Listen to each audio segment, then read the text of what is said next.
Welcome to XR Today. My name's David Dungay. We are here reporting live from Immerse Global Summit in the beautiful Madeira. I'm here with John from Unity. How are you doing, John? I'm doing great. Thanks very much. Fantastic. John, where should we start? Digital twins. Let's talk about that and how that is helping businesses get themselves perhaps into the Metaverse, perhaps not quite there, perhaps a little bit further along. Tell me about that. Well, so if we start thinking about digital twins, right, we start thinking about digital twins as being an on-ramp to the metaverse. Now, what I mean by an on-ramp is it's the first pathway that a lot of organizations can take to get their content into a platform that they can share with others. Now, digital twins have been around for 20 years. They're nothing new. What is new is the visualization of the data, right? And so a lot of organizations are starting to realize that they get a lot more value out of visualizing data in a 3D environment, and then being able to connect that to other real world assets like IoT sensors and things like that, right? So we're starting to see a real big push in oil and gas, energy, and municipalities for building these digital twins to help decision makers understand their environments a lot better. And so when I say it's an on-ramp, because it meets some of the definitions of the metaverse, right? It's 3D, it's real time, it's social because it's collaborative, you're able to bring other organizations to participate in the same experience. So why does it make sense for businesses to maybe focus on this area first and rather than going for, the whole sort of metaverse concepts, straight from the bat? I think there's a couple of reasons. I think first of all, organizations need to solve today's problems, right? And they've got data. A lot of organizations have data. They're just not using it as efficiently as they could. Real-time 3D gives them the opportunity to do simulations and see scenarios that they might not be able to see in traditional data sets. So it's a good place for them to start because they can actually solve problems that they have today versus starting with something that's aspirational and then trying to find a way to solve a problem with it.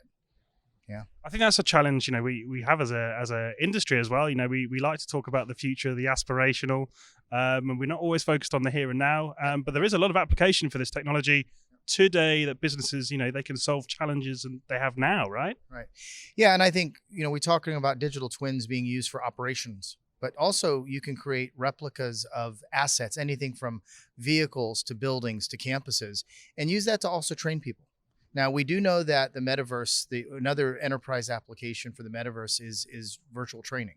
And so with digital twins, you can actually combine the content and building the platforms into multi-use, right? And so I think that gives companies a better return on investment as well. Fantastic. So we're on day 2 of IGS. What have you learned? What are your big takeaways from the event so far? So first of all, anytime you can get a group of thought leaders and people that are actually doing the work in the industry away from their day-to-day jobs into a beautiful environment like Madeira, it fosters community, it fosters creativity. And so I think my takeaway is just having the time to sit and talk to folks and to really understand what are they seeing and is it the same thing that we're seeing? And then also how can Unity help a lot of these companies with some of the challenges that they're having.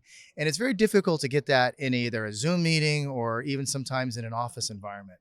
So my takeaway is, first of all, the metaverse is here, right? It's here in many, it's not here in sort of the Ready Player One scenario, but it is here in the fact that organizations are building content, people are using it, it's 3D and people are collaborating, right? But we still have a long way to go. We're starting to see, projects move to the point where we're needing to address issues like security and scalability, which are good problems to have because that means that the industries and enterprise are starting to take this seriously. The other takeaway is that collaboration. I mean, collaboration and is a key to any emerging technology. And organizations like the VR Air Association, this is what we're about. It's about getting folks together and collaborating. Yeah. Fantastic. John, thank you so much for joining me and sharing a bit of insight. Enjoy the rest of the show. Oh, I'm going to absolutely enjoy the rest of the show. Thanks. And thank you for watching. You've been watching me, David Dungay, on XR Today.